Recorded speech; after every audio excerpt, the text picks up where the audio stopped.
Okay, so I'm Damian Aragon. I'm the president of the New Mexico Genealogical Society. And I get to introduce somebody who really doesn't need to be introduced, Henrietta Martinez Christmas. She's going to be talking about El Paso, working with online records in the El Paso area. I also wanted to touch base on the fact that we're going to have our annual conference next month. The week in 2 months, I'm sorry. That's right, August 27th to 28th. It's $30 per person. We have 2 live keynote speakers, a number of recorded lectures. There's also going to be door prizes. So I just want to remind everybody that right on the New Mexico NMGS.org webpage is where you can register for the conference. And at this point, I'll just pass it over to Henrietta. Good morning, everybody. I'd also like to mention that our next month's speaker is Jordan Jones. If you work with Evernote, he's going to be doing a presentation on Evernote for genealogists. So it will be July 10th at 10 a.m. and I hope to see everybody attend that. I think that'll be great. So let's kind of just get started with El Paso. I work in the El Paso records probably about 30 to 40% of the time I'm doing research. And so it's an area that I think a lot of times in New Mexico tends to get just forgotten all the way around, because El Paso was really part of New Mexico up until 1821. And one of my favorite friends, authors, mentors, Oka Jones, in his book, Los Poblanos, talks about the first recorded marriage of Spaniards in November of 1678 between Francisco Archuleta and Bernardina Baca. And so there were people living in El Paso long before the Pueblo Revolt. In fact, the church there had been built in 1659 or in Juarez. And so think about the back and forth, the fluid, the Camino Real, people passing through there, coming up north when you're doing research in that area. Some of the photographs I used in the PowerPoint presentation are from this Texas Post Office mural book. It's got some really nice photographs and history in it. If you're interested in that, I would encourage you to buy the book. I saw it in Texas, and so I was a little enamored with it and decided to go ahead and use some photos from there. Otherwise, most of the photos are my own. So when you're researching in any new area or arena, county, state, we always tell people work from the current to the back. And so current day El Paso is in El Paso County, Texas. Other names for El Paso are El Paso del Norte, Guadalupe del Paso, which is more Juarez. Paso, if you'll see it in the records, or sometimes it's spelled P-A-S-S-O. I encourage you to look at anything like that. Other records for the El Paso area that we have are Isla del Sol, San Nicu, San Elizario, fondly known as San Eli. Again, just think the bigger picture in terms of the area that you're working in. And of course, we cannot forget Juarez, because it's just right across the river. Juarez in itself is, the church is still there today, the church that was built in 1659, excuse me. If we didn't have the Rio Grande River there, it would just be a really short distance from this area of mission churches in El Paso to Juarez. And so again, this place has been around since Coronado and other explorers were coming up and down what would later be known as the Camino Real. One of my favorite go-to books in terms of place names, and I call it cheating a little, but it's a Blue Guide to Mexico. It's a travel book. They don't make them anymore, but they have the version, there's several versions, but the version I have, fits my needs in terms of research. But when I've been to Mexico, I mean, you can pop it open. It tells you street names, place names, things to do. Of course, it has railroad stations. This is a modern day, not an older version. And I really like it because it'll tell me some historical facts that I need to use. And I suggest, even if you're just going to Mexico today, try to buy a used copy someplace, because I find it very helpful. They have pictures, maps, and other things, instead of maybe using the Cubas book. Maps are essential to doing research. going to show you some things I've found. But I would suggest getting several maps, not just one, because the Rio Grande has changed course. And so, of course, the area then is very fluid. This map on the right is actually from their San Elizario Plaza arena, where they have a lot of these maps and historical, I don't know what you call them, place name type things of what happened in the area. And on here, you can see the dotted lines. You can see where the missions of Isleta would go into Juarez, so on and so forth. So current day maps, older maps, land grant maps are all valuable in terms of looking at material for the El Paso area. The go-to book for doing Mexican research, of course, if you want a place names book, is the Antonio Cubas Garcia book. It's called Diccionario Geográfico, Histórico Biográfico de los Estados Mexicanos. And it's online, free with Family History Library. I have the citation here, but I also have a handout for you today. So those of you that attend will actually get an email with handout material to follow up on. And so just get to know the area and kind of understand what's available. Here's a closer look at that. You can see where it shows El Paso, and then off to the left, it says the Mission de Nuestra Señora de Guadalupe, de los Mansos del Paso del Norte. So leave it to Spaniards and Franciscan priests to make these long names. Today we call it Guadalupe, or it's known as in Juarez, Our Lady of Guadalupe. There's the Mission of San Lorenzo, Senecu, San Jose, and then as you cross the river, on this map, you can see Interstate 10, but literally you're going across to the earlier missions of Isleta, Socorro, and San Eli. Basically, this map at the top shows a little bit of Fort Bliss. So it's really a border town. It's very fluid. Again, a great depiction here of what you can find. So other places that you can find maps, and these are not online resources, but if you start doing more research in the area, you're going to want to start going to the libraries. And I really suggest, if you can get to El Paso, to UTEP in El Paso, they have a fantastic library. But look for gazetteers, local histories, vertical files, books. The last time I was at UTEP, they're open 24/7, the library. So it's hard to leave there. They have a lot of film. And again, just things that you might incorporate into more research. The other thing to do is see what's been done already. So there has been a lot of research and publications for the El Paso area. Websites such as the New Mexico Genealogical Society. We actually have links to records that would involve the El Paso Juarez area. University of Texas, El Paso, or the whole UT system would have some. I have to really shout out to Aaron Magdaleno for his research for the Juarez, what we call BMDs. We have a link on the NMGS page to that. We also paid for some translations, abstractions a couple years ago.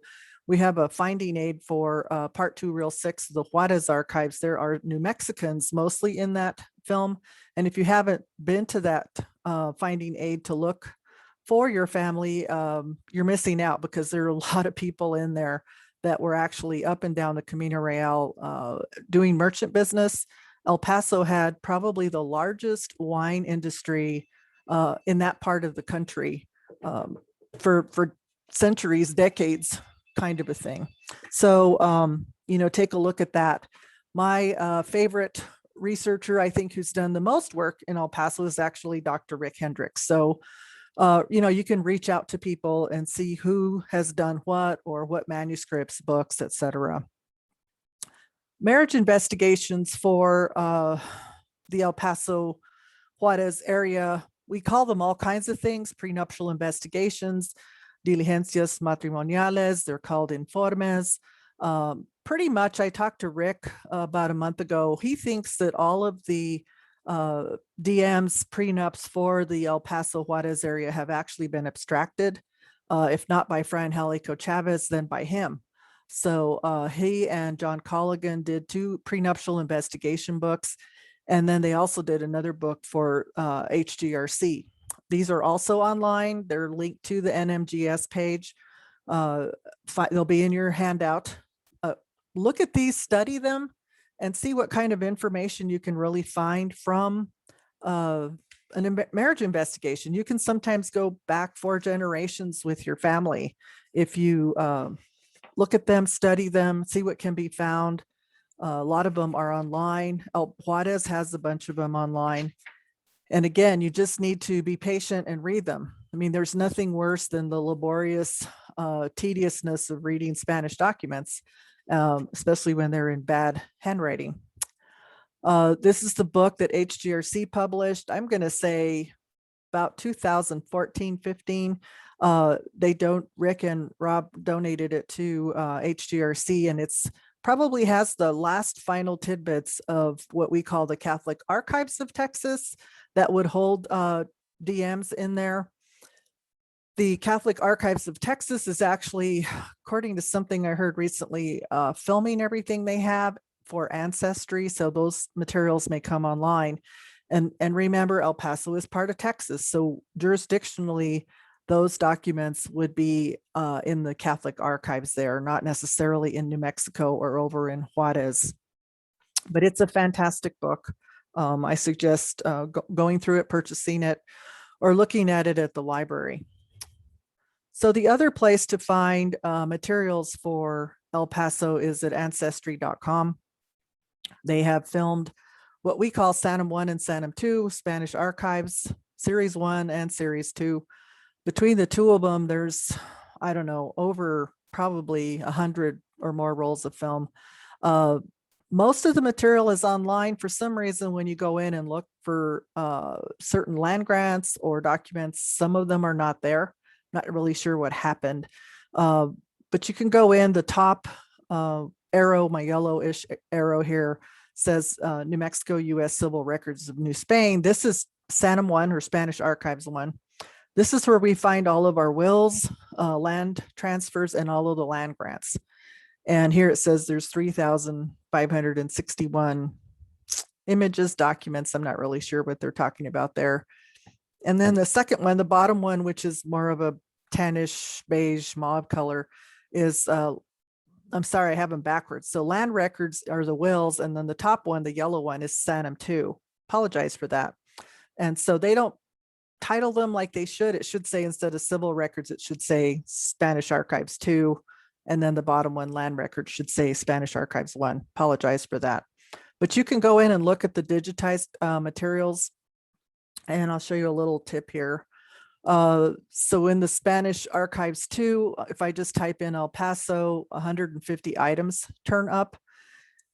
And again, when they have the little view image on the right side, you can go in and click on that and it'll take you to the original scanned document.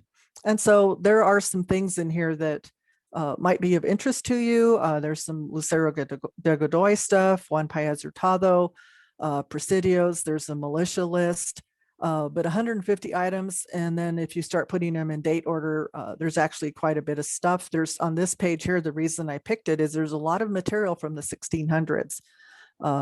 As you go through this, you may be able to build your own little finding aid in terms of access. So the way to get to these, if you have an Ancestry account or if you have a library card and you can access it through your library, is go into the card catalog for Ancestry and type in New Mexico, basically. It'll pop up a whole bunch of stuff, but what you're really going to look for in the Spanish Archives 1 is this Land Records of New Spain. Over on the right side where it says browse this collection series title, you can click on choose and you'll actually get quite a bit of materials here. So you have letters, books, claim books, attorneys books, and these are all pretty boring, but they're critical if you're doing a deep dive. And then the land grant case files are of course interesting, but the bottom one that says Works Progress Administration, these were translations of Spanish Archives 1, and they're in Twitchell order. So if you have a Spanish Archives book and it says Twitchell 36, you can click on this and it'll put it in like number 1 to 50. And so you go into that section and you find your number 36 or whatever number you're looking for. And you have a pretty decent 90% chance of having a good translation of the document itself. And so I would suggest, if you're not fluent in Spanish or don't want to read the Spanish documents, because they are, like I said, they're slow, tedious, time consuming. And if English is your first language, the WPA stuff is really handy. And I've used it forever. I actually have the film here at home, so I wouldn't feel bad about using it. It's just another way of doing research. And then if you find something, you can go back to the original record and do an A/B comparison. So I suggest people try and use that. Just type in El Paso. You can also type in a surname, Juarez, different things, and see what comes up. So one of the other places I like to go do research in, but I really feel that the El Paso area is lacking, is what's called the Glow Texas Records. This is their general land office in Texas. It's a fabulous place to go do research. They still don't have a whole bunch of stuff for El Paso, but what you can do is go into their store and type in El Paso and see what area maps they have. Now you can use those maps for free, which is really nice, but they put them in the store and I'm not really sure why. Again, they're really kind of useful, handy. I asked recently why they didn't have more materials. I guess they just haven't really concentrated on the, as I call the west tip of Texas. So I know that there are more maps besides what they have. Excuse me. This is Isla del Sol, one of the mission churches. A lot of my family actually is from, would have attended this church. And it's a big building. It hasn't changed much. It's a little cream colored now. In 2007, it was painted white. Again, just, get down there. This is a map from that store. At the top, you have town tract of Isleta. It comes down, you have Isleta, the church I just showed you, and then you have the Socorro tract, and then down in the right-hand side, you have San Eli town tract, and then you have the El Presidio de San Elizario. So again, it gives you a depiction where the river ran, what things might have looked like, and I don't know what the date of this is, but things do change. So I would suggest that you try, again, just looking in the Glow Texas records for any information. Another way to get to stuff in there with the Glow Texas is through the land grant files. And I just typed in San Elizario. And of course, what comes up, it's in El Paso County. We already know that. It's their abstract 165. All land records are put into districts. So like in New Mexico, we have two districts, Santa Fe, and I think the other one is Las Cruces. And so theirs is the Behar First Archive, which really is from San Antonio West. Then they probably have a Behar Second. So the file number for El Paso is 1007, but you can go all the way over to the right side where it says PDF and click on that, and it'll give you the land grant information that they actually have on file or online. And it's not much, but depending on the time period that your family may or may not be in that area, it can be critical to your research. Here's some maps from that land grant file. Here's San Eli sketch 1 with the river. Little sketch 2 here, they have some roads going down this way, and then this windy Rio Grande River. And they had some more sketches. So the next less utilized, I think, materials for El Paso are something that we would call manuscript collections. In Texas, they have something called TARO. So it's the Texas Archival Resources Online. Again, if you go in there and you type El Paso, you're going to get a whole bunch of material. Now, one of the things that you will find, the two that would be of interest to me would be these WPA records. Again, these are interviews of people done from 1935 to 1945. It says San Elizario, El Paso County. We have those here in New Mexico too, all the WPA records. Ours reside at the state archives. Some of them are online. Again, these are critical files if your family lived in that time period in El Paso. The one that is of interest to me more, I guess, is this Janos Presidio at the Benson Latin American Library at UT Austin, where the garrison, or they call it the troops of San Elizario, in relation to Janos. I think Mona Hernandez has published that list in some places. I would still continue to try to look for more of that. So again, people don't realize that what a manuscript collection is. It's actually something like if your family donated a whole bunch of files to a library and they put it under your name.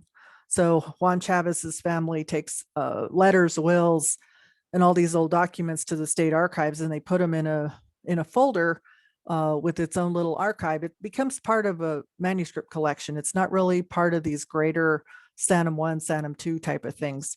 And I think the equivalent for New Mexico would be the Rocky Mountain Online Archives.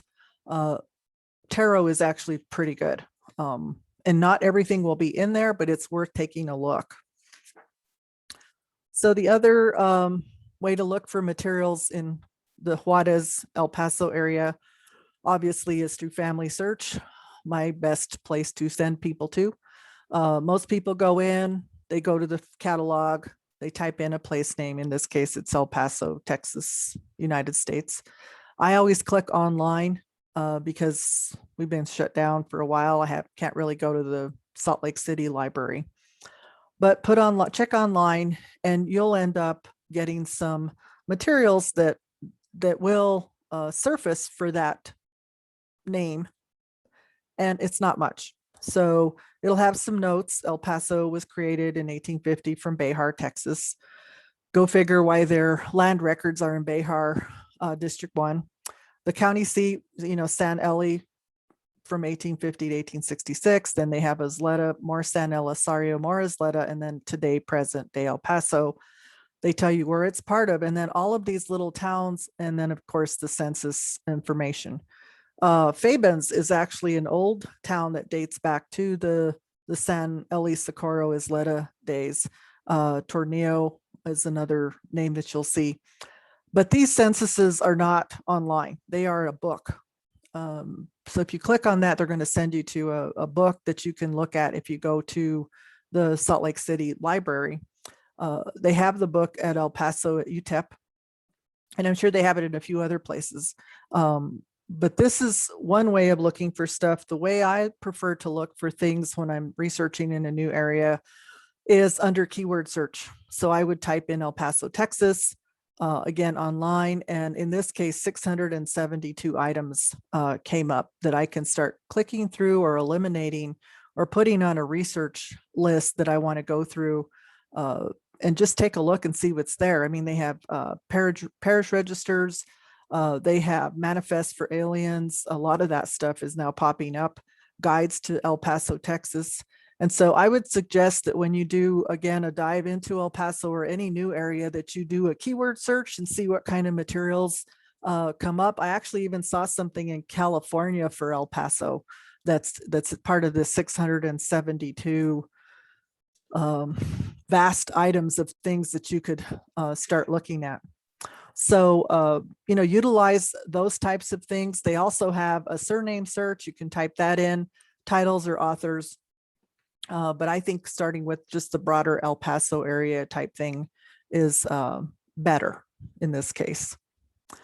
One of the other parts that we can't forget, of course, is Juarez, which is right across the river. Again, Chihuahua, when you get into Mexico, all of these items will now be in Spanish. So it's Ciudad Juarez, Chihuahua, Mexico. That is the official name of the city of Juarez. You can go in, again, type in keywords or type in place names, and you'll get this. So some of the records that we would be most interested, depending on the time period, are these parish registers from 1671 to 1918. And again, more parish registers, 1727.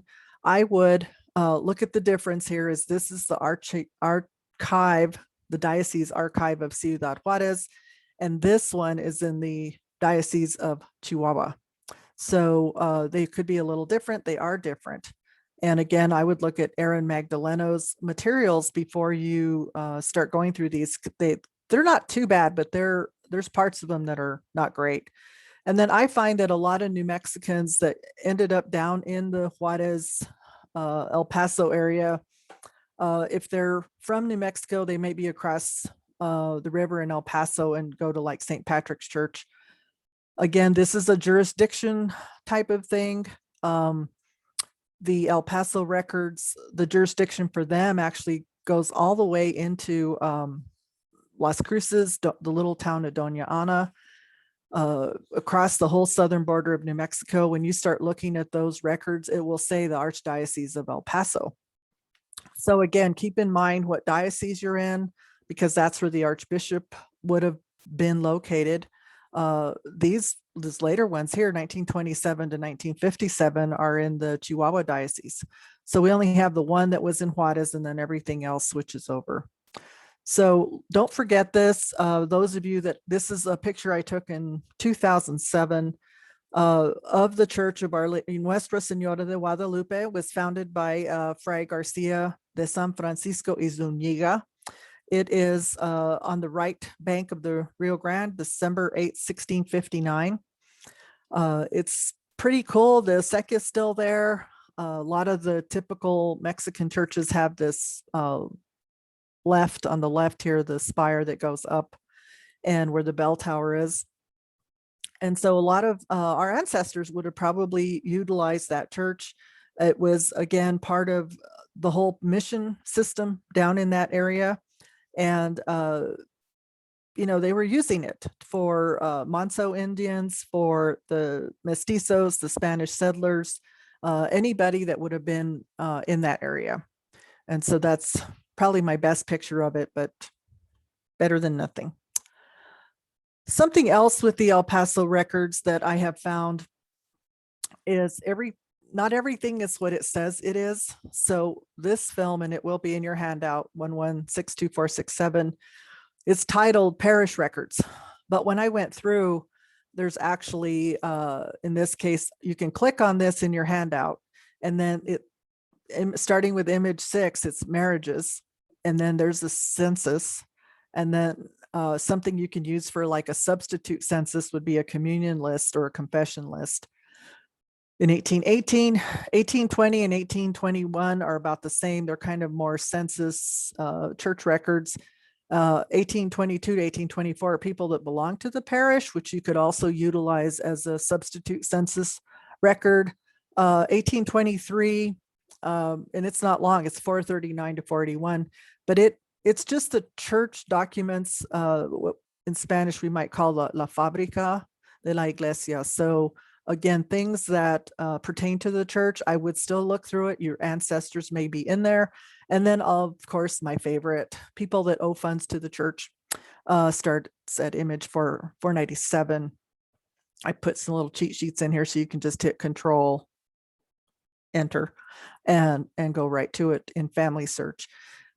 Again, just going to say the title does not say what I've typed in on my little sheet here.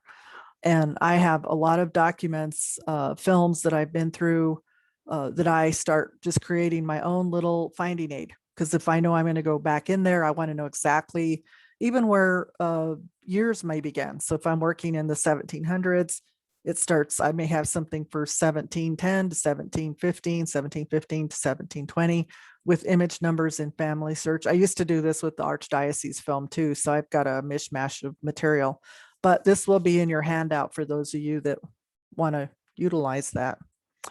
So we're getting close to the end here. Again, I would work, begin with El Paso, work backwards with materials. And then you may have to switch over to Juarez, depending on the time period and depending on your family and where they had family back in the Juarez, Mexico area. There's some other villages south of Juarez, Villa Ahumada, that your family may have been living in that are just right there. Carizal, there's not much today, but back in the day, there were all areas that might have been utilized by your family. So just keep making that circle of research just a little bit larger. This is San Elizario. I took this about 3 weeks ago. Just wanted to get out of the car on a car trip. And so the church is here. This is not the original location. Again, it tells you about the chapel, and it says it's named for the 13th century French patron. And then that map I showed earlier, it's got a plaza here. It's got portales that exist. It was closed, but they have sort of a research area. They have a museum store. So it kind of gives you that whole feel of the Plaza Church entity that happens in our old Spanish colonial and even modern day records. And so this is, again, my lopsided picture of Isla del Sol, just another church in that area. And this was an old photo of the interior of that church. Sorry, it's blurry, and it was during Lent. So that's why there's purple, and some of these saints are shrouded in black. It's just the inside. And here's a picture again of the Presidio of San Eli when it was established, and part of that whole park area there in the El Paso Mission District. And with that, I will take questions.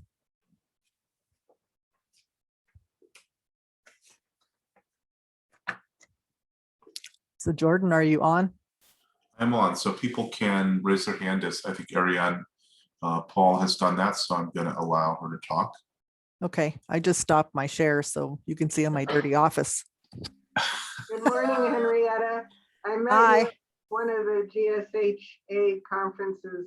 I think it was it 2017 or 2018, but anyway, and you're one of my DNA matches, and I'm constantly working on my tree. Lately, I've been looking at a lot of my DNA matches from Mexico, and it's getting very confusing because they're from all over Mexico. There have been a few that I could link back to the Pueblo revolt going back into Mexico, but some of them, like yesterday, I was working on people that were down in Mexico City, and I know you've done DNA, so what kind of success have you had working through your DNA matches is what I'm wondering.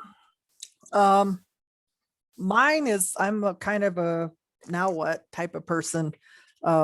Mine, because my maternal DNA has a paper trail problem, I have matches, but I don't know how I connect to them, but they're all still in New Mexico. The biggest success story, of course, that we have with Mexican researchers and the mtDNA would be the Maria de la Cruz, who came in 1598 with Oñate. I would suggest, if you know Daria Landra, she actually works more in some of the records there in El Paso. She does a lot of the female stuff for some of those soldiers that survived the Pueblo revolt and came back to New Mexico. And I would also just, again, suggest NMGS has a fantastic DNA project that has published many articles. And so, you know, just kind of looking at those and seeing what's available. But you almost have to just study it one-on-one, case-by-case situation with each match if they respond back to you. Yeah, I am identifying certain family names that have nothing to do with New Mexico. So then I start really looking at them, but it's just that I'm seeing people all over Mexico. So it's getting very confusing. Yeah, and as more people test, it will just get more, those numbers will get larger, and it will get confusing. So, you know, just keep at it. We can correspond through email, and maybe we can talk on the phone. Daria's last name, he said Landris? Landris. She's on the NMGS board. Okay, I'll look for it. Thank you. All right, thanks. So Yvonne Nelson said the parochial records could differ between Chihuahua and Juarez because U.S. soldiers during the Mexican War used some of the parish records in Juarez to light fires. That could be true, but they could have two different priests also, and they could just be two different sets of books. I like the comment that El Paso is the stepchild of Texas. I kind of agree with that. Sylvia Fernandez Magdaleno, thank you for posting this. She said that there's the 1841 census can be viewed at Panes, https :// info. I had forgotten about that. Anyway, extensive research. Let's see. Alonso Garcia that stayed in El Paso after 1680. Again, I would go through those prenuptial investigation records and see where you find him and start doing a timeline to really gain a little bit more insight into what he did. If you're talking about Alonso Garcia de Noriega that had the 3 children that came to New Mexico, I think you could probably find quite a bit of information on that. And then, yes, Yvonne, thank you for posting that. The Linnaeus blog has published many other censuses and primary documents if you're doing online research. We have a link to her site also on the NMGS website. Okay, Lisa Chavez, Santa Fe Presidio. Is there any similar list that exists for El Paso? Actually, there are not. W.H. Timmons has written quite a bit about El Paso. Rick Hendricks. Best way I think to find El Paso soldiers is really to go through those Diligencia books and take a look and see if they are noted as a soldado, soldier, cabo for corporal, alferez for lieutenant, that type of thing, that you can actually maybe start building a list. There are some things in the Spanish archives too, which is not the land grant ones, but the other one where all the military records are. And I've looked at the ones on Ancestry. I could tell you in the film, it's rolled 11, 21, and 22, but they're monster films. And so you have to just be really patient when you're going through them. If you could email me separately, I could probably point you to some other records that I have. And then Vincent Ramirez says, for New Mexico records and archives, what is the best resources for El Paso? Again, it would be the Spanish Archives 1 and 2 series. If the New Mexico State Records Center and Archives open, they have quite a bit of stuff. The Hispanic Cultural Center has the Juarez microfilm. There is a finding aid for that. I actually have it digitized too, and I don't know if I can email that because it's a big file, but we might be able to work something out. And then the Center for Southwest Research at UNM campus, and they are open. I was just there on Thursday.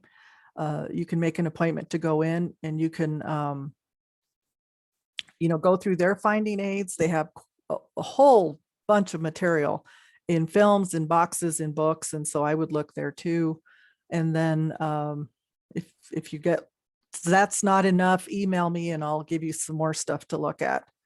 Rebecca Ortiz, yes, it's being taped, has been taped already actually. And so it will be live for viewing later. And I think, Jordan, at the end of this, you'll be able to email everybody the handout. It's kind of what I understood. So we'll have the video posted on YouTube. I'll also put a link to the handout on YouTube, and then I'll have email to everybody who signed up, including people who weren't able to make it for whatever reason. They'll get a link to the video and a link to the download that you're providing. Okay, thank you. He's our superstar techie guy, so I have to always rely on him. Tracy, yes, the only way to access SANM online for people outside of the US is through Ancestry. That is correct. And unless you buy like the Twitchell books, the finding aids, sometimes that will give you enough information that you can be specific enough that maybe, you can reach out and we can help you get a full copy of that. But currently the only way is really through Ancestry right now.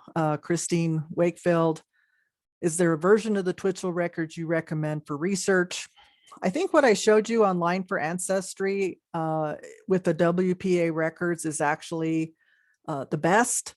I have the books and I have all the films. So I spent years and years with microfilm books and readers and stuff. And once this stuff went online, my microfilm reader hasn't been touched. So I would say that, again, just keyword search. I didn't even talk about doing a Google search, but there are keyword searches that you can look for, I think, that would be the most helpful. So any other questions? I'm trying to just get through these. I think we're done. I think I got them all. Anyway, thank you all for joining us today. Like I said, we're have a next speaker in July. I've already forgotten the date because 10th. I'm the 10th. Hope to see everybody there. I use Evernote.